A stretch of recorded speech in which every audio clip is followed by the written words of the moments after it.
অজানা আগ্রহ নিয়ে একটি মেয়ের বাসর রাতের গল্প। বিয়ের প্রথম রাত মানে বাসর রাত ব্যাপারটার প্রতি আমার অনেক দিনের ইন্টারেস্ট।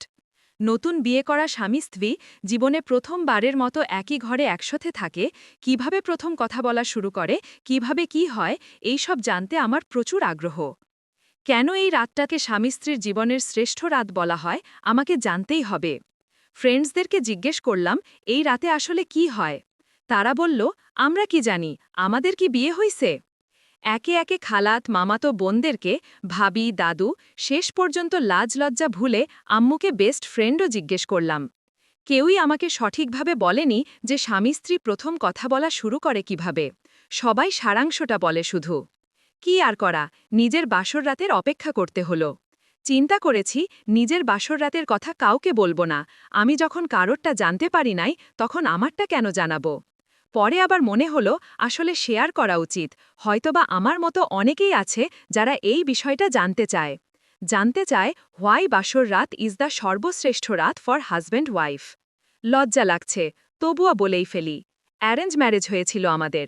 বিয়ে ঠিক হওয়ার পর হালকা পাতলা কথা বলতাম হবু বরের সাথে, এই কেমন আছি, কি করছি, এই সব।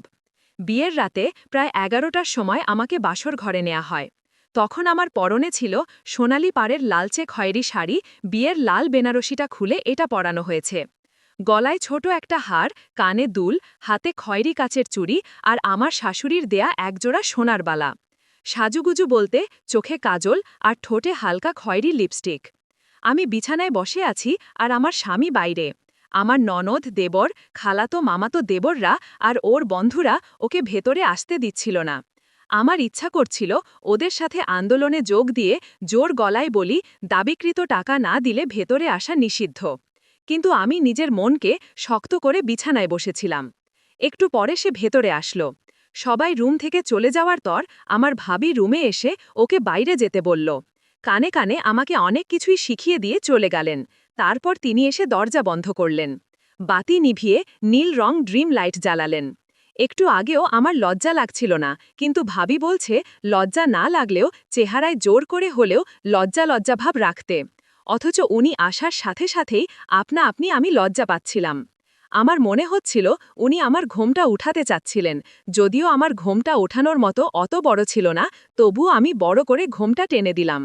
আমি টিভিতে দেখেছি এই সিনটা অনেক ইন্টারেস্টিং। তারপর তিনি আমার কাছে আসলেন, আমার বুক ধুকপুক শুরু করে দিল। পেছনে সরে যেতে ইচ্ছে করছিল, কিন্তু পারছিলাম না।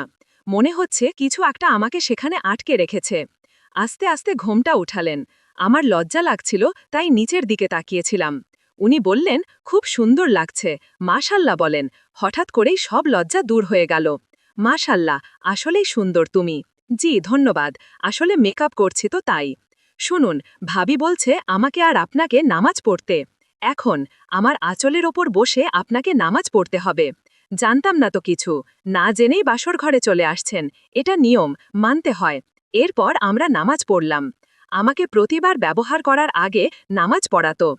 ইরাকের এই অংশে ইয়াজিদি সম্প্রদায়ের প্রচুর মানুষ থাকতেন। জঙ্গিরা এসেই গ্রামের পর গ্রাম উজাড় করে দেয়। খুন, শারীরিক নির্যাতন, লুটপাট তো চলেই, সেই সঙ্গে ইয়াজিদি মহিলা, তরুণী, কিশোরীদের তুলে নিয়ে যেতে শুরু করে চলে সহবাসকর্মী বানানোর জন্য। মুরাদ জানান তার এই বই প্রকাশ করার একমাত্র লক্ষ্য গোটা বিশ্ব জানুক কিভাবে ইয়াজিদি নারীদের ওপর অত্যাচার চালায় আইএস। উত্তর ইরাকের ছোট্ট গ্রাম কোচোতে পরিবারের সঙ্গেই থাকতেন মুরাদ। তিনি তখন পড়াশোনা করছেন।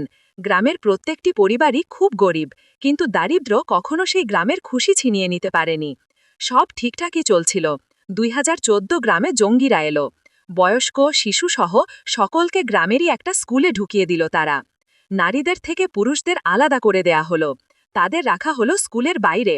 তারপর কিছুক্ষণের মধ্যেই ঝাঁকে ঝাঁকে গুলির আওয়াজ, আর সেই শব্দকে ছাপিয়ে মানুষের আর্তনাদ। সেদিন মুরাদের 6 ভাইকেও গুলি করে মেরেছিল জঙ্গিরা। এরপর মুরাদ ও গ্রামের অন্য নারীদের একটা বাসে করে নিয়ে যাওয়া হয় মসুলে। বাসে যেতে যেতেই চলে শারীরিক নির্যাতন। মসুলে নিয়ে গিয়ে অল্প বয়সী মেয়েদের সহবাস কর্মী হিসাবে বিক্রির ব্যবস্থা করা হয়। মুরাদের দাবি একজন তার পেটে সিগারেটের ছ্যাঁকা দেয়, সেই ব্যক্তি তাকে কিনে নেয়। অনেক ইয়াজিদি নারী সম্ভ্রম বাঁচাতে আত্মহত্যা করেন।